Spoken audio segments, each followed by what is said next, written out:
같이 읽도록 하겠습니다. 아수에로 왕이 그의 본토와 바다 섬들로 하여금 조공을 바치게 하였더라. 왕의 능력 있는 모든 행적과 모르드게를 높여 존귀하게 한 사적이 메대와 바사 왕들의 일기에 기록되지 아니하였느냐. 유다인 모르드게가 아수에로 왕의 다음이 되고 유다인 중에 크게 존경받고 그의 허다한 형제에게 사랑을 받고 그의 백성의 이익을 도모하며 그의 모든 종족을 안위하였더라. 아멘. 이 시간에는 담임 목사님 나오셔서 에스더의 감사 세 번째 말씀 주시겠습니다.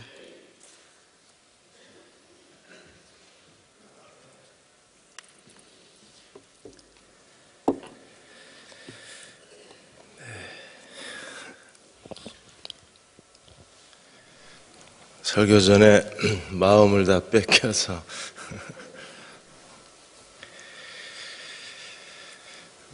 제 딸 이름이 조한나거든요. 그래서 이한나 자매 간증 들으면서 속으로 생각했습니다. 제 딸도 이한나를 좀 닮았으면 좋겠다는 생각을 했고요. 간증 중에 교회를 지켜오신 대형교회 선배님들께 감사드린다고 했는데 저도 여러분들께 감사를 드립니다. 담임 목사만 조금 좋은 목사가 왔었으면 더 좋았을 텐데 미안한 마음이고요. 오늘은 저희가 첫날 가정에 대해서, 둘째 날 자신에 대해서, 그리고 오늘 마지막 이제 교회에 대해서 5가지 감사를 쓰고 교회에 대해서 감사 기도하는 날인데, 하나님께서 대형교회를 모두가 다 사랑하고 모두에게 기쁨을 주고 또 모두에게 소중한 교회로 더 세워져 가 주시기를 저도 소망하고 기도합니다. 설교를 들으시면서 5가지 제목 감사를 쓰시고 있다 설교 끝나고 우리가 이 5가지 감사를 하나님 앞에 감사 제물로 드리도록 그렇게 하겠습니다. 그래서 여러 가지 힘들고 고통스럽고 어렵고 상처받으신 일도 많지만 또 이렇게 감사할 것도 많이 있잖아요. 그래서 우리가 그 감사한 거를 함께 하나님께 드린다면 교회가 행복해야 여러분도 행복한 거예요. 교회가 즐거워야 여러분의 가정도 즐거움이 넘치는 겁니다. 그래서 5가지 설교 들으시면서 생각날 때마다 하나씩 쓰시고 5가지 감사를 하나님께 드리도록 하겠습니다. 네, 오늘 에베소서가 끝납니다. 끝나고 이제 다음 주부터 장로의 화요 조창 기도회 때 사사기 말씀을 했는데 오랜만에 저도 아주 은혜를 많이 받아서 오늘은 구약하고 신약을 해야 되는데 주일날 지금 로마서 신약을 해서 그래서 수요일 금요일날 사사기를 같이 더 나누었으면 하는 소망이 생겼습니다. 다음 주부터 사사기를 시작을 하는데 사사기 하는 목적은 이제 제발 방황을 그치시고 사사기 방황을 그치시고 이제 하나님 앞에 온전히 순종하시는 여러분들이 되시기를 바라고 사사기의 말씀 같이 나누겠습니다. 에스더의 감사 세 번째 말씀입니다. 중국이 세계에서 가장 얇은 스마트폰을 이번에 개발하고 발표를 했습니다. 아이폰 6 플러스하고 크기는 같은데요. 두께는 동전 3개 두께입니다. 4.85mm, 5mm가 안 돼요. 왜 이렇게 스마트폰 두께를 얇게 하는지 모르겠지만 지금 아이폰, 삼성, 이런 샤오미 이런 스마트폰 제조하는 사람들이 지금 스마트폰 성능을 개발하는데 한계가 있으니까 다른 사람보다 더 뛰어난 스마트폰을 만드는 게 두께를 줄여요. 그래서 동전 3개 두께의 그 스마트폰을 만들었는데 오포 R5라는 것을 개발해서 이번에 발표를 했습니다. 이렇게 스마트폰 시장은 이제 크기에서 두께로, 성능에서 두께로 점점점 진화해 가고 있어요. 그래서 성능을 가지고 스마트폰 경쟁하는 시대가 아니라 이제는 두께를 가지고 서로 대결하는 시대가 되어버렸습니다. 그렇다면 그리스도인들은 어떤 면에 탁월한 사람이 되어야 하는가? 그리스도인들은 어떤 면에 있어서 능동적인 사람이 되어야 하고, 그리고 신앙이 어떤 면에 있어서 유능한 사람이 되어야 하는가? 우리는 하나님의 인도하심에 유능한 사람이 되어야 돼요. 하나님과 함께 동행하는 삶에 탁월함이 드러나야 합니다. 그리고 성능이 뛰어나야 돼요. 오늘 모르드게가 어떻게 변화됐는지 오늘 에스더 10장에서 모르드게에 대하여 증언을 하는데, 10장 2절에 보시면 왕의 능력 있는 모든 행적과, 페르시아의 아하수에로 왕은 그야말로 능력 있는 왕이었어요.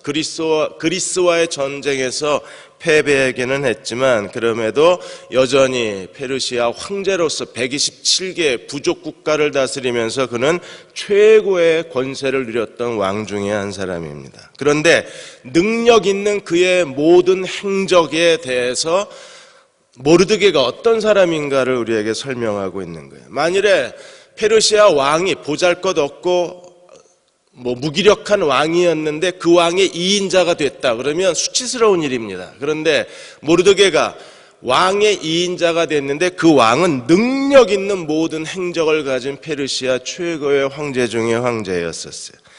그 능력 있는 왕의 모르드게는 어떻게 됐습니까? 2절에 보면 모르드게를 높여 존귀하게 한 사적이 메대와 바사 왕들의 일기에 기록되지 아니하였느냐. 그 왕과 더불어 존귀케 된 모르드게의 사적 파라시. 이 파라시라는 히브리어의 단어는 모든 걸 해석하다, 설명하다, 종합해 놓다 그런 뜻입니다. 자세하게 설명해 놓은 게 에스더라는 거예요. 그러니까 하나님이 모르드게의 인생 속에서 하나님이 무슨 일을 하셨는지를 자세하게 기록해 놓았다는 겁니다. 하나님께서 어떻게 하셨는지를 우리는 에스더서를 통해서 지금까지 보아왔어요. 그는요, 자기 힘으로 이런 페르시아 절대 왕의 권세자로 자기 스스로 만들어낸 인생이 아니라 모르드게는요, 하나님과 함께 만들어낸 인생인 거예요. 우리도 이 시대에서 하나님과 함께 자기 인생을 만들어가는 그리스도의 종들이 되어야 합니다. 그게 믿음인 거예요. 하나님을 예배한다는 것은요, 우리가 이렇게 1시간 앉아있다고 하나님을 예배한 게 아니라 하나님을 예배함으로 뭐가 우리에게 있어야 되나요? 하나님을 예배함으로 하나님과 교제하고 하나님 말씀에 인도하심을 받고 예배를 통하여 하나님의 영광을 보고 그리고 그 예배를 통해서 계시된 하나님의 뜻을 찾아서 자기 인생을 만들어가는 것, 그게 진정한 예배자가 되는 거예요. 모르드게를 하나님이 높여 존귀케 한 그 사적, 그가 기록된 것처럼 오늘 우리의 개인의 인생에서도 하나님이 나를 높여 무엇이 되게 만드신 개인의 역사, 개인의 기록이 우리에게 남아 있어야 돼요. 그래서 3절에 보시면 모르드게가 하나님이 어떻게 높여 존귀케 하셨는가를 3절에 증언을 합니다. 유다인 모르드게가, 여러분 유다인이라고 왜 강조를 했어요? 유다인이라는 거 다 아는데 여기에 이제 에스더를 끝내면서 왜 유다인이라는 거 강조합니까? 그가 도저히 인간의 힘과 노력으로 다다를 수 없는 데를 갔다는 거예요. 그의 비천한 신분, 그가 처해 있는 가난한 환경, 그가 처해 있는 낮은 그 상태에서는 도저히 이루어질 수 없는 게 이루어졌다는 겁니다. 그래서 유다인 모르드게가 아하수에로 왕의 뭐가 됐어요? 제2인자가 됐습니다. 그건 개인의 노력으로 된 게 아닙니다.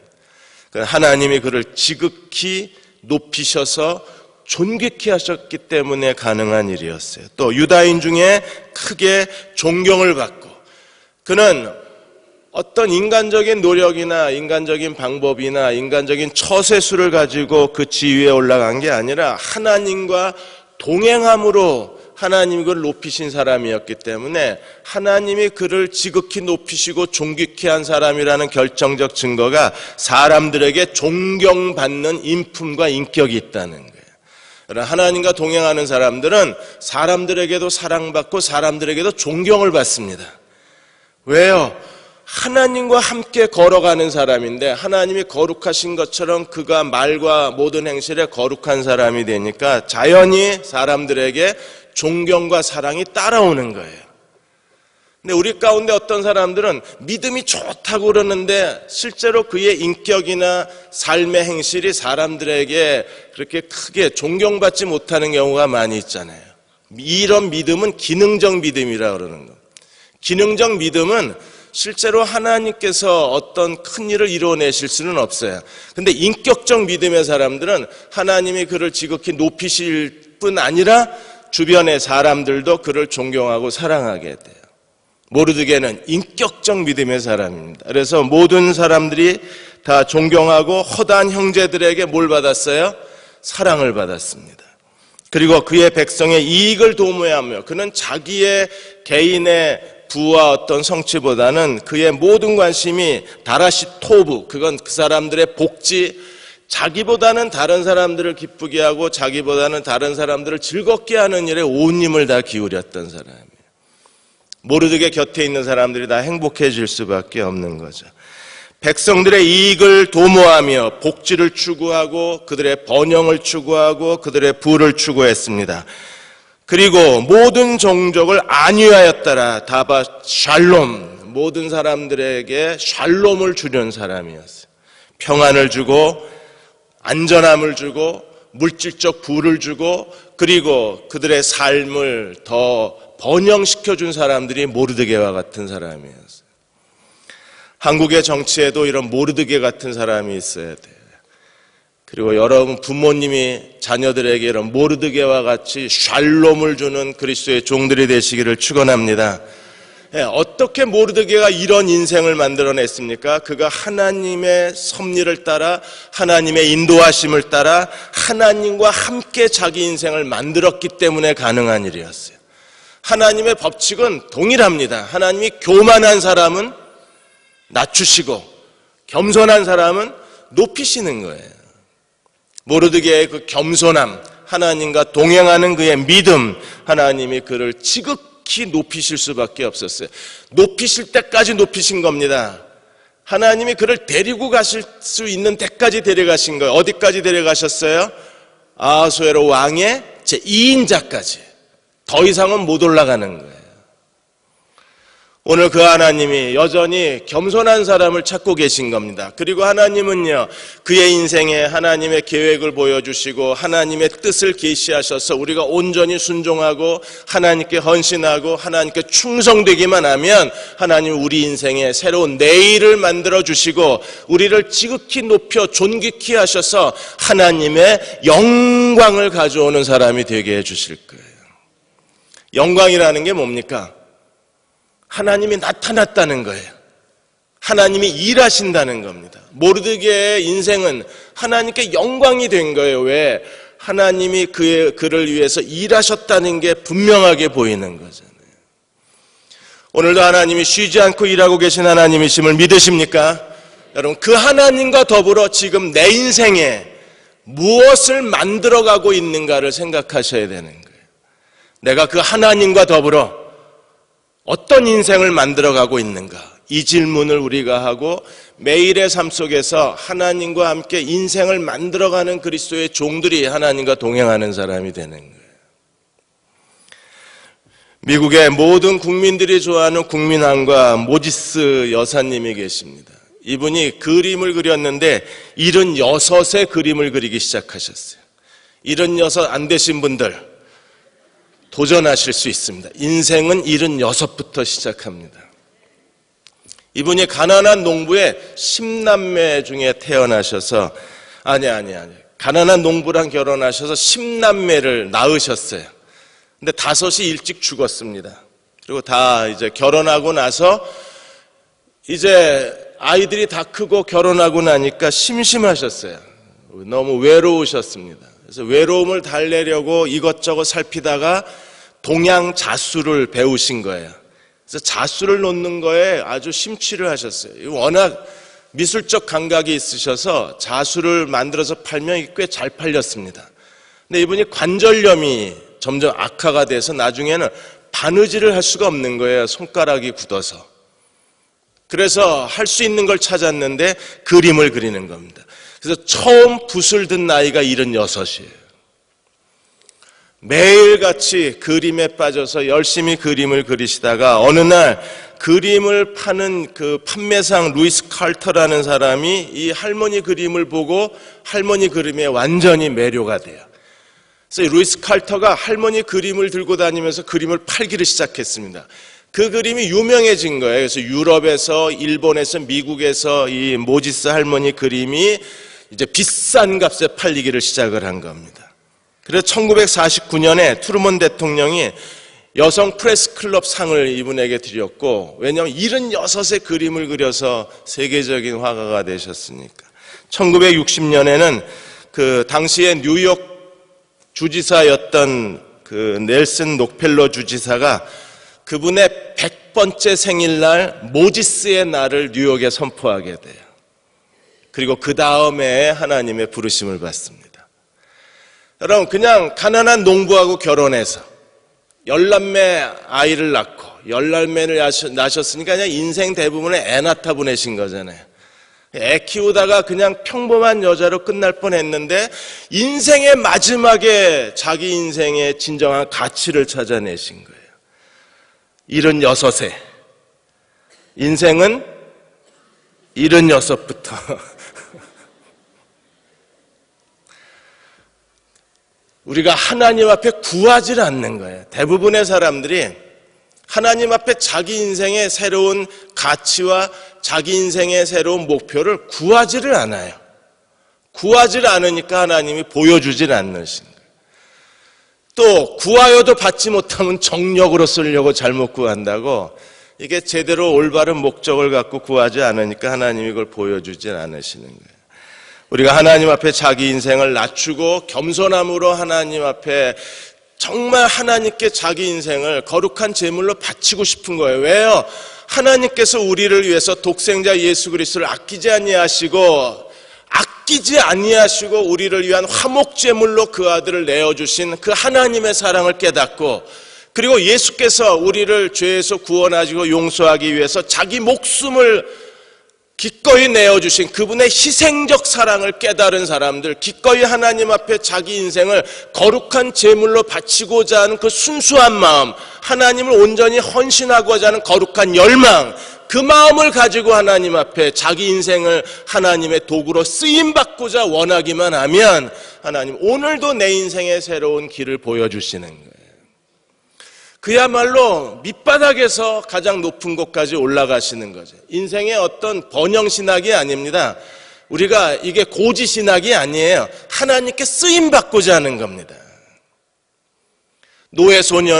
소녀에서 페르시아 왕의 아내에 이르기까지 성문의 문지기에서 페르시아 왕실의 제2인자가 되기까지 하나님은 얼마든지 겸손한 자들을 하나님이 높이신다는 산 증거가 에스더와 모르드게가 되는 거예요. 호레이스 부슈렐 목사님이 이런 말을 했습니다. 하나님의 뜻을 발견하고 하나님의 인도하심을 받기를 원하면 하나님의 인도하심의 중심부로 들어가라 그랬습니다. 괜히 이것저것 요령 피우지 말고 하나님의 마음의 중심부로 들어가라. 하나님 마음에 하나님의 섭리 중심부로 들어가 있으면 거기서 하나님의 손이 나타나서 우리의 삶에 한 걸음 한 걸음을 하나님 계획을 따라서 우리에게 인도하시고, 그리고 하나님의 지혜가 나타나셔서 우리를 무장시키시고 우리 인생을 완성시키셔서 세상으로 내보내실 때 그는 이미 하나님의 영광의 그릇이 되어 있다는 거예요. 중요한 건 하나님의 중심부로 들어가는 사람들입니다. 기꺼이 자기 인생을 하나님의 손에 맡기고 하나님의 손에 쓰임받길 원하고 하나님 앞에 무릎 꿇은 사람들, 중심부로 들어가면 하나님의 지혜가 그의 인생의 한 걸음 한 걸음을 인도하시는 거예요. 그래서 모르드게를 통해서 에스더에게 하나님의 지혜가 나타난 거 아니에요? 기회가 주어졌을 때 모르드게는 에스더를 왕비 선발 대회에 나가라고 요청을 하고 하나님이 함께 하셔서 왕비로 선발이 되고, 그리고 하만의 음모로 다 죽을 위기에 처하게 됐을 때 모르드게는 한 번 더 하나님의 지혜를 말합니다.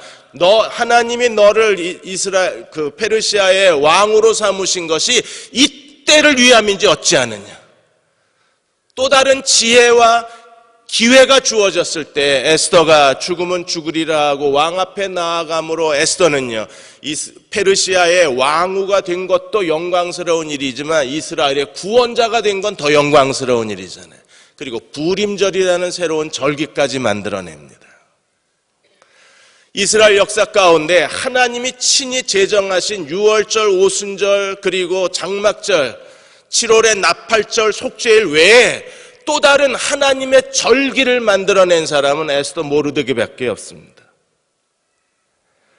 우리가 하나님께 온전히 헌신하고 그분의 손에 붙들림 바 되길 원하고 하나님께 쓰임받기를 간절히 갈망하고 하나님의 중심부의 문을 열고 들어가기만 하면 하나님의 지혜가 우리의 한 걸음 한 걸음을 인도해 주실 것이고 그분의 능력의 손이 우리를 붙드셔서 하나님의 뜻을 만들어내시고 우리를 세상에 보내시는 순간에 세상은 우리를 통해서 하나님의 영광을 보실 수밖에 없는 거예요. 근데 하나님의 인도하심을 따라가는 데 있어서 우리가 조심해야 될 것들이 있습니다. 어떤 사람들은 하나님의 인도하심이 마치 설계도를 그려놓은 것처럼 생각하시는 분이 계세요. 그래서 다 그려져 있다는 겁니다. 창문 크기는 얼마고 벽 두께는 얼마가 되고 몇 층 건물을 짓고 하나님이 이미 설계도를 다 끝내셨다는 거예요. 아닙니다. 하나님 앞에 순종하며 가는 동안에 하나님이 그때그때 하나님의 손이 우리 인생을 만들어내는 거지 처음부터 이게 다 그려져 있는 게 아니에요. 처음부터 하만의 음모가 그려져 있는 게 아니었어요. 어느 날 갑자기 하만이 치고 들어온 겁니다. 그의 돈을 가지고 왕의 비자금을 내어주고 정치인들에게 뇌물을 부어주어서 어느 날 갑자기 하만이 뇌물을 가지고 뇌물 정치를 통해서 그가 왕의 2인자가 되고 그리고 어느 날 갑자기 모르드게가 그가 우상 숭배한 형태라는 걸 알고 하만을 거부함으로 거기서부터 일이 벌어진 거잖아요. 이게 다 설계도에 그려져 있는 게 아닙니다. 그때그때 상황에서 하나님의 손이 역사하고 그때그때 상황에서 하나님의 지혜가 역사하는 거예요.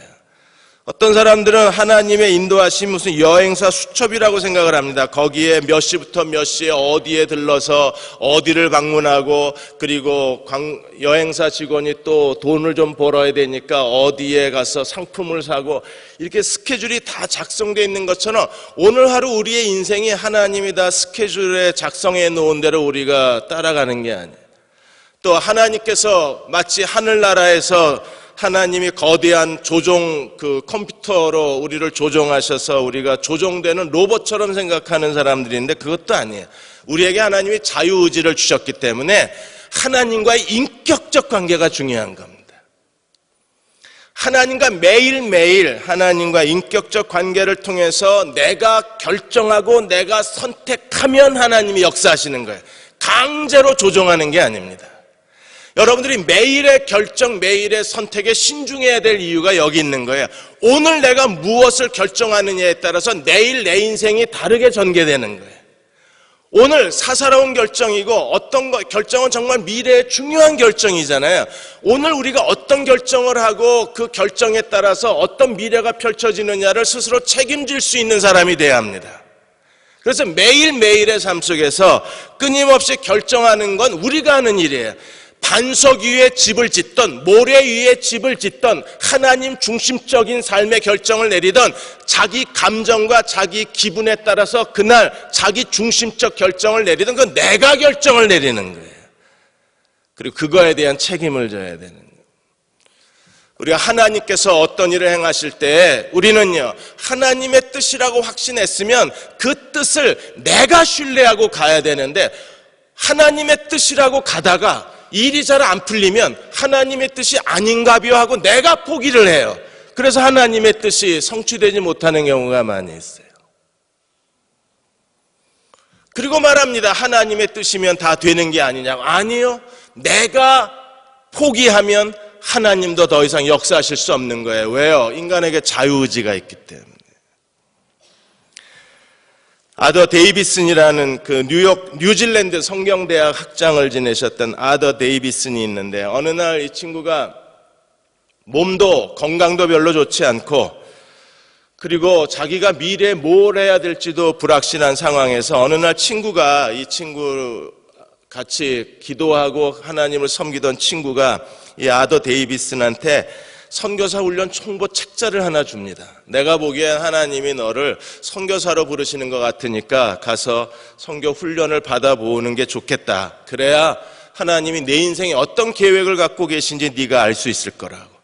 근데 아더 데이비스는 주저했습니다. 왜냐하면 선교사 소명을 받은 적도 없고 체력도 약하고 선교사 되면 내가 미래 내 인생을 책임질 수 있을까? 선교사라고 하는 게 불투명하게 보인 거예요. 그러다 어느 날 그냥 기도해 보겠다고 했는데 어느 날 시 하나를 읽게 됩니다. 그 제목의 그 미지의 땅으로 가라는 시를 읽게 되는데 이게 아브라함의 여정을 다룬 그 크리스찬이 쓴 시였었어요. 그 미지의 땅으로 가라고 하는 그 시를 읽다가 그의 마음속에 확신이 옵니다. 아, 이거다. 하나님이 나를 미지의 땅으로 보내시나 보다. 아브라함처럼 내가 알지 못하는 곳으로 하나님이 나를 보내시는 것보다. 그래서 그 시를 읽다가 마음이 뜨거워졌어요. 그래서 선교사 훈련 받으러 가겠다고 결정을 내립니다. 근데 그 다음날 아침에 자기가 잘 알고 있는 세일즈맨 한 사람이 물건을 팔러 지나가다가 이 친구를 방문하게 돼요. 아더 데이비슨을 방문하게 되면서 이 세일즈맨한테 이 사람이 기뻐서 얘기를 하는 겁니다. 내가 선교사 훈련을 가기로 했다. 그랬더니 세일즈맨이 내가 그 선교학교 출신인데 거기 커리큘럼도 형편없고 교수들도 자질이 안 좋고 거기 뭐하러 가냐고 악평을 늘어놓는 거예요. 순간 흔들렸습니다. 야, 내가 잘 못 알았구나. 하나님의 뜻을 더 깊이 알아야 되는데 그냥 내가 스스로 자기 감정에 빠져서 결정을 잘못 내렸나 보다 하고 실망하고 있었어요. 몇 시간 뒤에 친구가 왔습니다. 신청서 다 썼냐? 아니. 서류 다 준비했냐? 아니. 왜? 안 가려고. 왜? 세일즈맨 한 사람이 왔는데 그 사람이 그 학교 출신인데 그 학교에 대해서 교수진도 안 좋고 커리큘럼도 안 좋고 그 학교 출신 사람들이 별로 안 좋다고 그러더라. 이름이 뭔데? 누구라고 그랬더니 그 사람 퇴학당한 사람이라고. 자기가 퇴학당해 놓고 가는 데마다 그 선교 훈련원을 욕을 한다는 거예요. 네가 분명히 하나님께 확신하지 않았냐? 어젯밤에 확신을 했지. 근데 오늘 그 사람 얘기 들으니까 아니라는 생각이 드는 거예요. 네가 여기서 포기하면 하나님도 포기한다.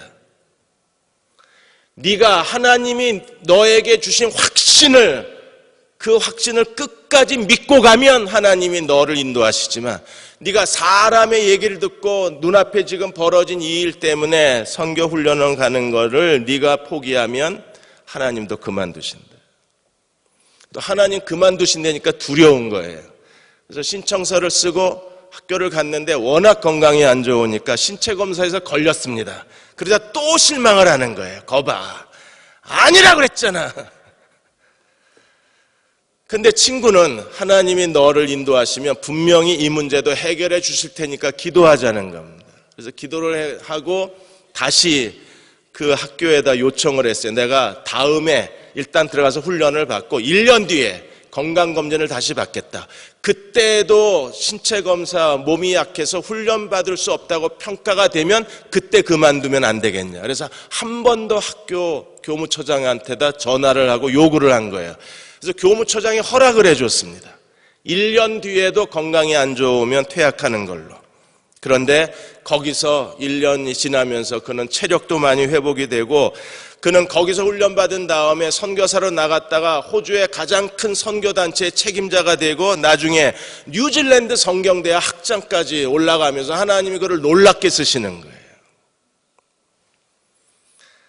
내 뜻에 달린, 내가 결정하는 데 달린 하나님의 뜻임을 확신하셨으면 그 다음에 내가 결정하는 거예요. 그리고 내가 포기하지 않는 한 하나님이 나를 인도하시는 거예요.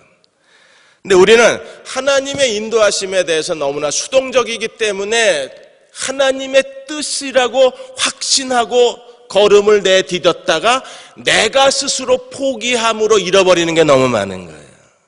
시편 32편 8절에 하나님이 이렇게 말씀하셨습니다. 내가 너의 갈 길을 가르쳐 보이고 너를 주목하여 훈계하리로다. 하나님은 어떤 하나님이세요? 너의 갈 길을 가르쳐 보이고 하나님 우리의 가야 할 길을 보여주시는 하나님이라고 하셨습니다. 히브리어 원문에는 이렇게 되어 있습니다.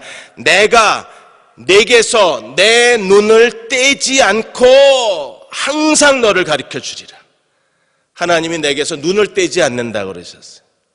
그리고 하나님이 나에게 너를 가르쳐 주겠다고 말씀을 하셨어요.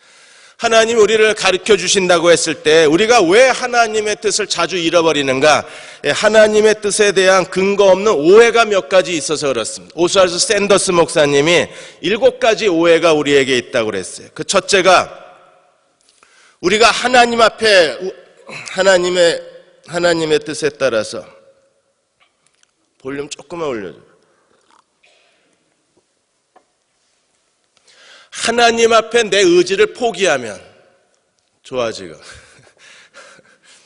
다정한 여자 같아. 상냥한 여자 같아. 하나님 앞에 내 의지를 포기하면 하나님이 나를 엉뚱한 데로 데려가실까 봐 걱정을 하는 거예요. 여러분, 하나님은 우리에게 가장 좋은 것을 주시는 하나님이시기 때문에 내가 내 의지를 포기하고 하나님께 내 인생을 맡긴다고 하나님이 나를 내가 원치 않는 대로 데려가시는 분은 아니세요. 여러분들이 하나님의 사랑을 믿으십시오. 셰퍼가 그런 말을 했습니다. 하나님의 사랑을 믿어라. 그렇지 않으면 결코 하나님의 인도하심에 순종할 수 없다 그랬어요.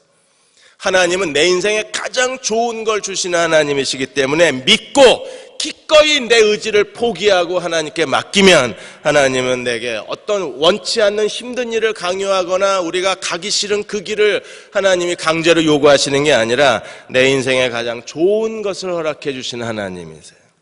두 번째, 내가 하나님께 내 인생을 맡기면 하나님이 내 인생을 자기 마음대로 방해하실 것 같은 두려움이 있는 거예요. 여러분, 하나님이 결코 우리 인생을 가지고 방해하는 분이 아니십니다. 시편 37편 4절 5절에 뭐라 그랬어요?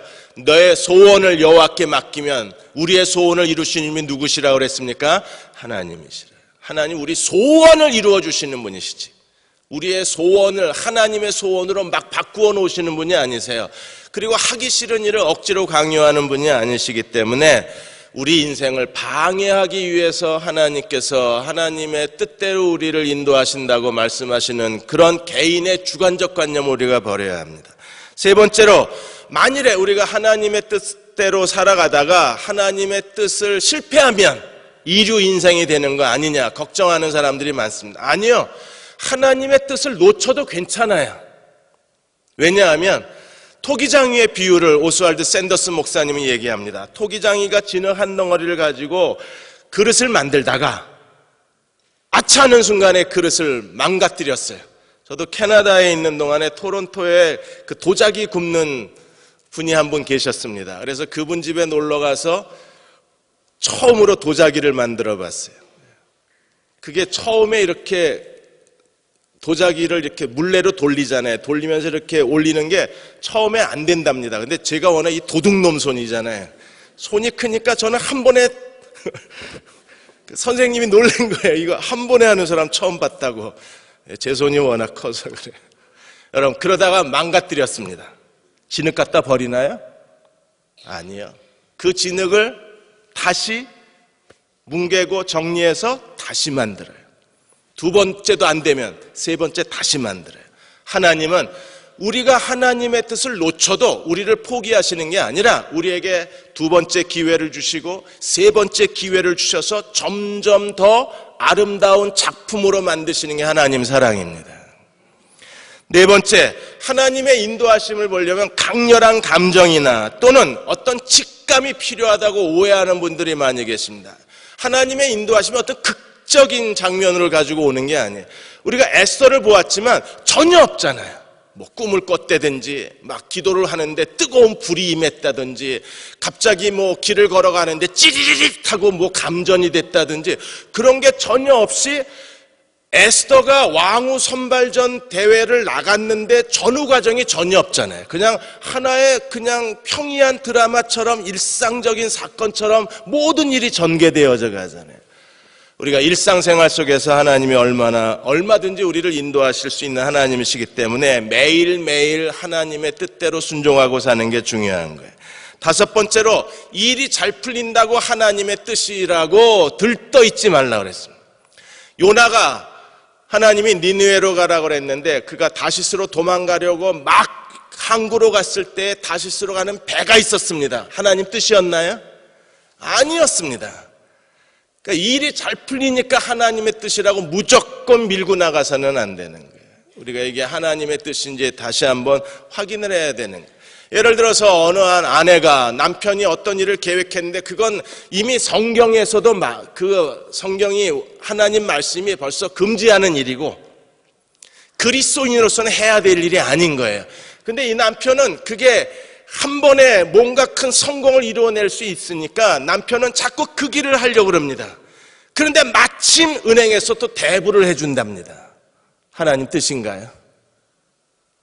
이럴 때 분별을 잘해야 되는데 이럴 때 우리는 그냥 자기 욕심에 끌려서 자기 하고 싶은 대로 밀고 가면서 마침 다시스로 가는 배가 있다고 그래서 하나님의 뜻이라고 확신할 수가 없는 거예요. 마침 전문가가 나와서 우리를 도와준다거나 마침 은행이 우리에게 대출을 해준다고 하나님 뜻이라고 확신할 수가 없는 거예요. 우리가 그럴 때 한 번 더 하나님의 뜻을 묻고 가야만 합니다. 여섯 번째는요.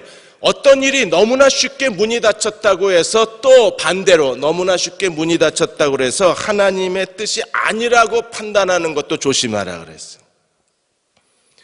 남부 수단에서 수단 선교회가 열심히 사역을 하고 있다가 정부로부터 추방 명령을 받았습니다. 그런데 정부로부터 추방 명령을 받은 것 때문에 이 사람들이 남부 수단의 선교를 포기하고 넘어가면 남부 수단으로부터 복음이 사방으로 퍼져나가도록 모든 선교 프로젝트가 준비되어져 있었는데 그들이 거기서 그냥 포기하고 갈 수는 없는 거예요. 1년을 기도하고 2년을 기도했는데도 문이 열리지 않습니다. 하나님 뜻이 아닌가요? 3년을 기도하고 5년을 기도했는데 문이 안 열립니다. 포기하고 가야 되나요? 아니요. 이들은 10년을 기도합니다. 10년을 기도했을 때 남부 수단에 다시 문이 열렸어요.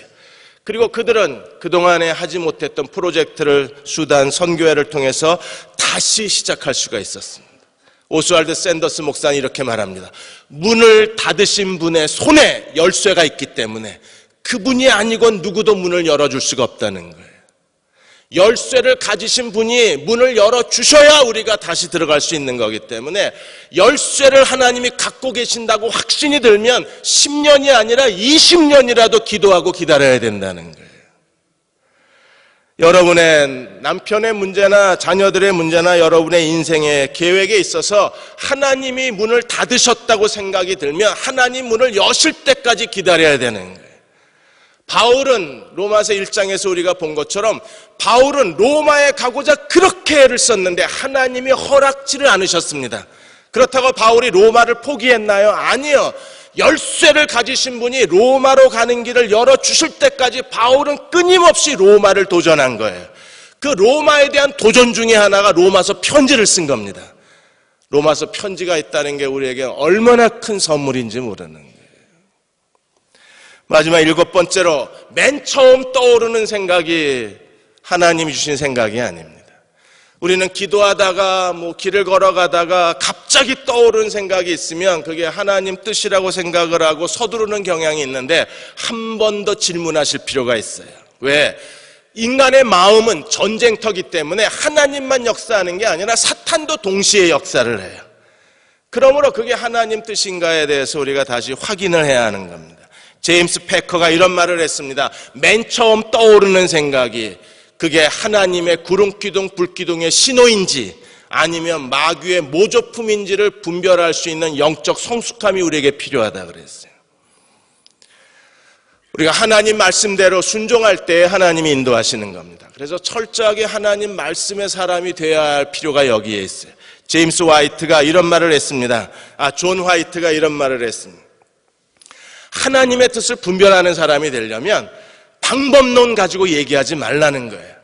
그래서 우리가 일반적으로 몇 가지 방법론을 얘기하는데 그 방법론에 익숙해지기보다는 차라리 하나님 말씀 속에 들어가서 말씀과 더불어 우리가 하나가 되면 말씀이 그 사람의 인격이 되고 하나님 말씀이 우리의 본능이 되면 말씀이 내 안에 머무르는 사람이 되면 우리는 본능적으로 이게 하나님 뜻인지 아닌지를 분별할 수 있다는 겁니다.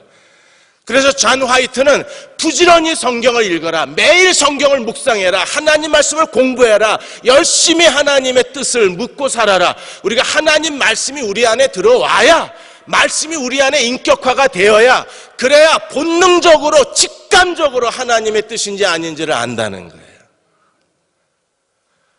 방법론을 가지고 하나님의 뜻을 분별하려고 하면, 지금 우리가 에스더를 보면서 에스더는요, 하나님의 뜻을 물은 기록이 없습니다. 모르드게가 하나님의 뜻인지 물어보자고 그가 선지자에게 찾아간 적이 없어요. 그들은 너무나 자연스럽게 하루하루의 일상생활이 하나님의 뜻과 동행하는 삶이었고, 하나님께서는요, 그들을 지극히 높이셔서 존귀케 하신 하나님의 영광을 드러내지 않았나요? 다음 우리가 일상생활 자체가 하나님의 뜻을 찾아내고, 일상생활에서 날마다 걷는 걸음 속에서 하나님의 뜻이 나타나고 하나님과 동행하는 사람이 되려면 안에서 밖으로 나와야지, 우리가 밖에서 어떤 방법론을 가지고 하나님의 뜻을 찾는 거 아니에요. 매일 일간 스포츠에 오늘의 운세를 보고 가는 게 아닙니다. 안에서 나와야 돼요. 안에서. 그래서 하나님 말씀이 우리 안에 풍성히 거하는 사람이 돼야 합니다. 왜 우리가 설교를 이렇게 오래 들어야 됩니까? 성경 공부를 왜 해야 돼요? 매일 하나님 말씀을 왜 묵상해야 합니까? 말씀이 인격화돼서 우리 안에 들어오셔서 하나님 말씀이 인격적으로 우리 안에 거하면 그 사람은요, 눈이 열려져요. 그리고 하나님의 뜻을 본능적으로 알아요. 뭐가 잘못됐는지를 아는 거예요. 여러분, 전문가들은, 최고의 전문가들은 그냥 쓱 지나가면서 그 물건이 진짜인지 가짜인지, 디자인이 어떻게 잘못됐는지, 바느질이 뭐가 잘못됐는지, 전문가들은 모델이 입은 옷만 보고도 누구 작품인지, 어디가 잘못됐는지, 뭐가 균형이 안 맞는지 그들은요, 불과 2, 3초 만에 즉각적으로 알아내잖아요. 하나님의 뜻도 그런 거예요. 하나님의 말씀이 우리 안에 들어오면 즉각적으로 우리는 아는 거예요. 그거 어떻게 아냐고 설명할 수가 없는 겁니다. 하나님의 뜻은 인격적인 거기 때문에 우리가 어린아이 때에는요, 그림책이 필요해요. 그래서 하나님이 이스라엘 백성이 출애굽한 다음에는 구름기둥, 불기둥이 40년을 데리고 다녔습니다. 그리고 가나안 땅에 들어갔을 때는 단 한 번 언약궤가 나와요. 단 한 번, 여리고성을 돌았을 때. 그 뒤에는요, 가나안 땅을 정복하는 7년 동안에 언약궤 얘기가 안 나옵니다. 어린아이들이나 그림책을 보는 거예요. 글씨도 못 읽고 조금 내용이 어려워지면 좋으니까, 그래 어린아이가 그림책을 보네. 그런데 나이 40, 50이 됐는데 여전히 그림책을 본다면 이해가 되십니까? 이제는요, 전문가 서적을 읽어야 되잖아요. 좀 더 깊이 있고 체계적이고 논리적인 전문 서적을 읽을 능력이 돼야 되는 거예요. 매일같이 그림책만 찾아요. 그건 어린아이 신앙입니다. 이제는 우리가 성숙해져서 하나님의 뜻을 분별할 수 있어야 되고, 하나님의 뜻을 찾는 게 친숙하고, 하나님의 뜻을 찾는 게 그냥 몸에 붙어야 돼요. 그리고 우리의 생각과 판단이 이미 하나님 말씀에 물들여진 사람, 말씀이 인격화된 사람, 말씀과 내가 하나 된 사람들은 그냥 어떤 사건을 탁 보면 알아요. 저도 어떤 형제나 자매를 보면 직감적으로 오는 애들이 있어요. 아, 저 사람. 탁 잡아냅니다. 다 그런 건 아니에요. 어쩌다가 딱 직감적으로 오는 애. 저도 목회 30년 넘게 했잖아요. 근데 최근에 이렇게 보면 그 아이들은 분명히 뭘 해내요. 왜? 뭐가 달라요. 이렇게 전개되어져 가는 방식이. 그런 것들을 우리가 어떻게 찾아내는가, 그걸 위해서 우리가 하나님 말씀을 강하게 빨아들여야 돼요. 강하게. 최고급 진공청소기 성능을 가지고 말씀을 쫙 빨아들이면, 그리스도가 내 안에 계시면, 성령이 내 안에서 살아 움직이시면 본능적으로 아는 거예요. CCC의 빌 브라인 목사님이 위원들하고 어떤 중요한 결정사항을 회의하고 있었는데, 이 위원회가 결정하는 게 이게 정말 믿음이 없는 거예요. 하나님이 기뻐하는 게 아니에요. 그래서 3시간 동안이나 그 결정에 대해서 빌브라임 목사님이 위원들과 계속 논쟁을 하다가 커피 타임, 그 커피 브레이크하고 좀 쉽시다 이러고 나와서 혼자 이제 기도실에 들어가서 기도하는 겁니다. 하나님, 이건 하나님 뜻이 아닙니다. 위원회가 저렇게 결정하게 내버려 둘 수 없습니다. 하나님, 이럴 때 좀 뭐라고 말씀 좀 해주십시오. 그러자 빌브라임 목사님 마음속에 떠오른 말씀이 뭐냐면 위에 있는 권세에게 복종하라는 거. 교회는 그리스도의 몸이기 때문에 여러 사람들의 의견을 따라가는 게 그게 머리 대신 그리스도에게 복종하는 거거든요. 너 위원회의 결정에 복종하라. 그 하나님이 원하시는 게 아닙니다. 네가 복종하면 내가 책임진다는 거예요. 그래서 커피 브레이크 끝나고 들어가서 위원회가 앉자마자 빌브라임 목사님이 정중하게 사과를 했습니다. 용서해 주십시오. 제가 하나님의 권위를 무시했습니다. 여러분들의 결정대로 제가 따라가겠습니다. 그 이후에 이루어지는 일은 제가 책임지고 다 일을 처리하겠습니다. 여러분이 결정해 주십시오. 빌브라임 목사님이 갑자기 사죄하고 용서를 빌고 위원회 결정대로 가겠다 그러니까 위원회가 갑자기 분위기가 묘해지더니 갑자기 위원들이 서로 막 얘기를 주고받더니 나중에 최종 결정은 빌브라임 목사님의 결정대로 결정이 됐어요. 하나님 말씀이 옳은 거예요. 권위에 순종해라. 나머지는 내가 책임진다. 그래서 빌브라임 목사님이 와서 큰 깨달음을 얻습니다. 자기의 주장을 관철해가는 게 아니라 하나님 말씀대로 순종했더니 하나님이 역사하시더라는 거예요. 우리 안에서부터 하나님 말씀이 나와야 돼요. 그러면 이게 하나님 뜻인지 아닌지 우리가 어떻게 해야 되는지 그리고 하나님의 뜻이 무엇인가를 분별하고 오늘을 순종해 가면 하나님이 그 일을 이루어내실 수 있는 거예요. 여러분, 모르드게가 에스더에게 와가지고 내가 왕후의 자리를 얻은 게 이때를 위함인지 어찌하느냐라고 했을 때 에스더가 하루만 생각해 보겠다 그랬나요? 하나님의 뜻인지 내가 좀 기도해 보고 대답하겠다 그랬나요? 아니요. 즉각적으로 에스더는 뭐라 그랬습니까? 3일 동안 금식 기도해. 나도 기도할 거야. 그리고 내가 왕 앞에 가겠다. 즉각적으로 응답을 합니다.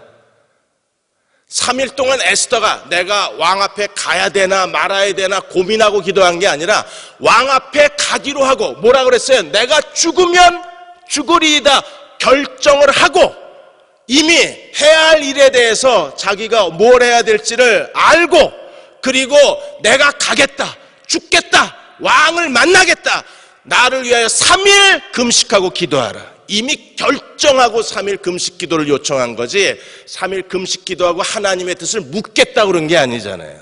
이거 어떻게 합니까? 본능적으로 아는 거예요. 하나님의 뜻이 숨 쉬듯이 자연스러운 거예요. 그런 사람이 되려면 우리가 하나님 말씀 속으로 깊이 들어가야 돼요. 그리고 또 하나 중요한 게 뭡니까?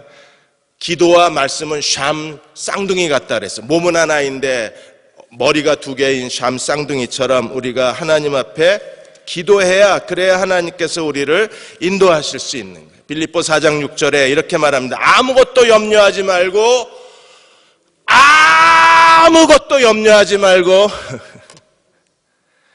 이럴 때 딴 교회에서는 아멘이 나오던데 참. 우린 참 안 맞아, 그죠? 내가 몇 번을 다른 데서 이 정도만 하면 즉각적으로 그거 나오거든요.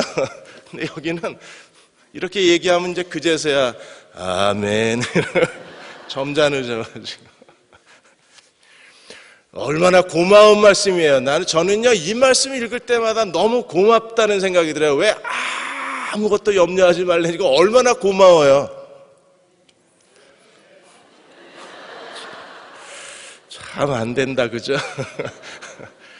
이 말씀이 이게 기적 같은 말씀 아니에요. 세상에 이런 하나님의 축복의 말이 어디 있어요? 넌 걱정하지 마라. 신명기 지난 주부터 이제 복 있는 사람 신명기를 해야 되는데 이번 주에 기도회 있죠. 그 다음에 교회 협의회에서 뭐 규약 수정안 처리하는데 그거 뭐 강 집사님하고 우리 박 장로님이 다 교회 협의회에서 다 모든 걸 해주셨지만 그래도 제가 신경은 써야 되는 거 아니에요. 이게 한꺼번에 막 두세 가지가 콱콱 겹쳐오는 거예요. 그러다가 막 시간이 없는 거예요. 저절로 이제 염려가 되는 거죠. 하나님, 제가 이거 어떻게 해야 되죠? 하나님 뭐라 그러셨어요? 아무것도. 너무 고마운 거예요. 저는 이 말씀이 그냥 읽을 때마다 너무 고맙기만 해요. 하나님 아무것도 염려하지 마. 그러니까 다 알아서 옆에 있는 분들이 다 장로님, 집사님들 또 목사님들이 다 알아서 도와주니까 심지어 제 아내까지 와서 다 도와주니까 정말 하나님이 염려하지 않게 만들어주시는 거예요. 아무것도 염려하지 말고 너희 구할 것을 감사함으로 하나님께 아뢰라. 그리하면 모든 지각에 뛰어난 하나님의 평강이 너희 마음을, 너희 생각을 지켜주시리라. 하나님 평강이, 그럼 무슨 뜻이에요? 다 이루어 주신다는 거잖아요. 거기에 하나님 평강이 있으니까. 그러니까 우리는 뭘 해야 돼요? 감사함으로 하나님께 기도하라. 왜 기도해야 합니까? 여러분, 하나님의 얼굴을 구하는 사람들이 하나님의 뜻을 분별할 수 있어요. C.S. 루이스가 정말 은혜로운 말을 했습니다. 하나님이 여러 가지 방법으로 하나님께서 어떤 방법으로든지 우리를 인도하시는데 하나님은 기도 응답이라는 방법으로 우리를 인도하신대요. 그건 기도해야 하나님이 응답하시면서 인도하신다. 에스더가 그랬잖아요. 3일 동안 금식하고 기도해. 그리고 기도 응답으로 하나님께서 문을 열어주신 거잖아요.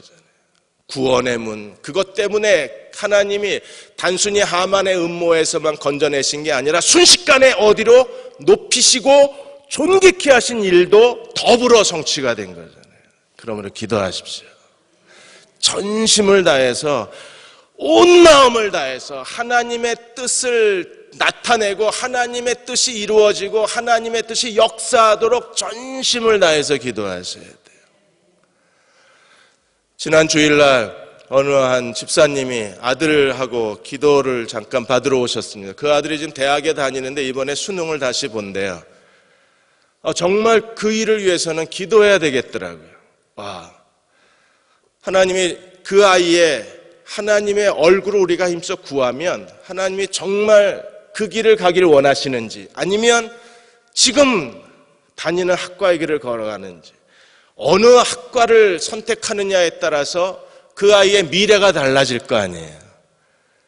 미래만 달라지나요? 그 뒤에 하나님이 그 아이를 통해서 하실 새로운 역사, 새로운 사명, 새로운 내일이 그게 하나님 나라에 영향을 미치잖아요.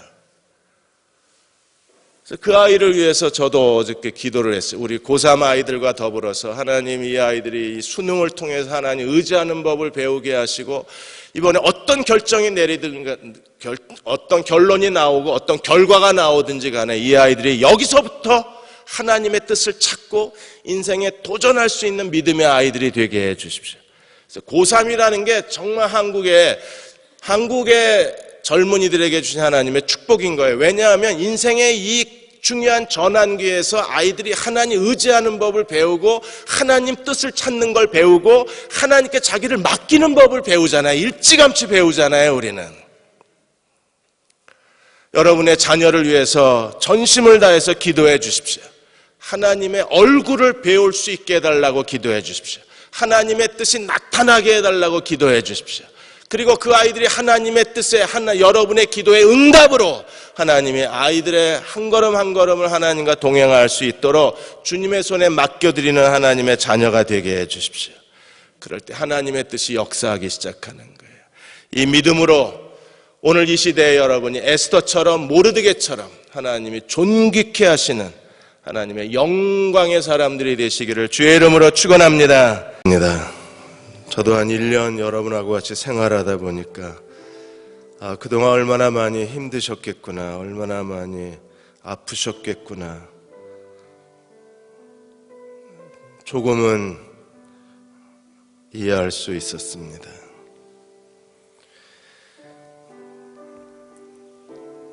끝까지 순종해 주시고 자기 자리 지켜주시고 교회가 해야 할 의무를 다해 주시고 그 어려운 가운데에서도 교회가 하나님 뜻대로 바로 설 수 있도록 온 힘을 다해서 섬겨주신 분들, 사람은 기억하지 못해도 하나님은 다 알고 계십니다. 다 보고 계십니다. 그리고 갚아주실 겁니다. 하나님이 어떻게 갚아주실까 저도 기대하는 마음이 있습니다. 이 땅에서 하나님의 보상이 있을 뿐 아니라 하나님의 나라에서도 착하고 충성된 영아 잘하였도다 칭찬과 상급과 존귀가 있을 것입니다. 여러분의 그 모든 수고와 희생과 순종과 섬김이 하나도 헛되지 않아서 아름다운 열매를 맺어 주실 것입니다. 하나님, 말씀과 기도의 사람으로 무릎 꿇겠습니다. 우리가 생각하는 것, 판단하는 것 모두가 다 하나님 뜻과 합해지게 하여 주옵소서.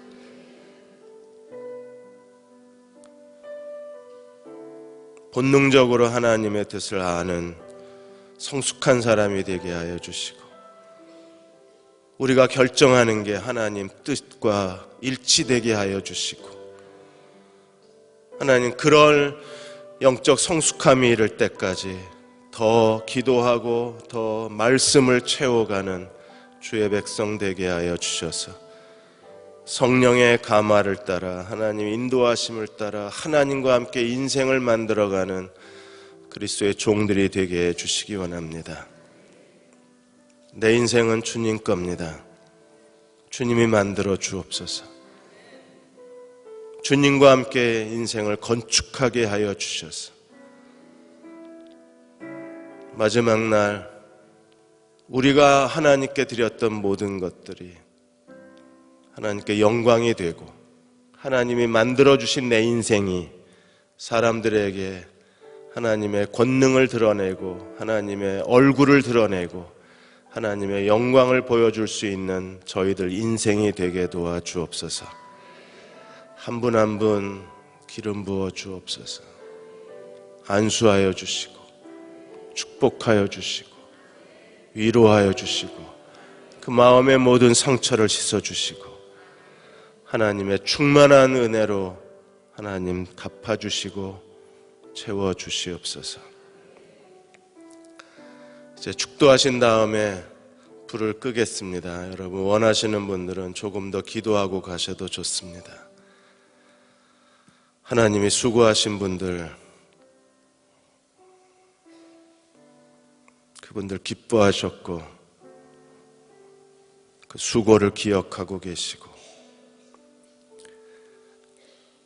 하나님이 아름다운 열매로 여러분에게 되돌려 주실 것입니다. 아버지 하나님, 어두운 터널을 지나왔습니다. 아직도 터널의 끝자락이 남아 있습니다. 하나님, 우리가 더 인내하게 하시고 더 순종하게 하시고 더 교회를 그리스도의 몸된 교회에 남은 고난을 자기의 육체로 채워가며 이 교회를 거룩한 제물로 하나님께 바치는 저희 모두가 되게 하여 주옵소서. 하나님, 쓰임받고 싶었습니다. 그리고 쓰임 받겠습니다. 에스더 모르드게처럼 하나님 뜻이 무엇인가 우리에게 보여주시기만 하십시오. 순종하겠습니다. 하나님께서 데려가시는 대로 우리가 마음을 다해 충성됨으로 따라가겠습니다. 하나님이 내 인생을 만들어내시고 영광스럽게 하시고 복음의 도구가 되게 하시고 하나님이 어떤 분이신가를 보여주는 하나님의 작품이 되게 하여 주셔서 저를 통하여 하나님의 이름이 이 땅에서 영광스럽게 되게 하여 주옵소서. 지금 우리를 죄에서 구원하신 우리 주 예수 그리스도의 은혜와 하나님의 그 크신 사랑하심과 성령의 인도하시고 위로하시는 은혜가 오늘 함께 예배드리고 돌아가는 사랑하는 교우와 가정과 자녀들 위에, 이 민족과 이 땅의 모든 교회 위에, 이제 수색마저도 포기해버린 9명의 실종자 가족들과 세월호 가족들 위에 지금부터 영원히 함께 하시기를 간절히 축원하옵나이다. 아멘.